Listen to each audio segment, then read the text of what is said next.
దేవుడు యోనాను నినేవె అనే పట్టణానికి వెళ్ళి, అక్కడి ప్రజలు చెడు మార్గాలను విడిచిపెట్టాలని హెచ్చరించమని ఆజ్ఞాపించాడు. కాని యోనా దేవుని మాట వినకుండా విరుద్ధ దిశలో ఓడలో పారిపోవడానికి ప్రయత్నించాడు. సముద్రంలో భయంకరమైన తుఫాను వచ్చింది.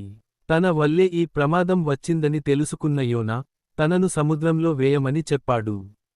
అతన్ని సముద్రంలో వేసిన వెంటనే తుఫాను ఆగిపోయింది. దేవుడు ఒక పెద్ద చేపను పంపి యోనాను మింగించాడు. 3 రోజులు 3 రాత్రులు ఆ చేప కడుపులో ఉన్న యోనా దేవుని ప్రార్థించి పశ్చాత్తాపపడ్డాడు.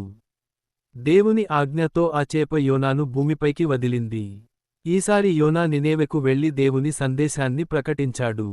నినేవె రాజు నుంచి సాధారణ ప్రజల వరకు అందరూ తమ తప్పులను ఒప్పుకొని మారిపోయారు.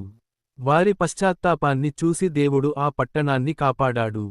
దేవుని నుండి పారిపోవచ్చు, కాని ఆయన కృప మనలను తిరిగి ఆయన దగ్గరకు తీసుకువస్తుంది.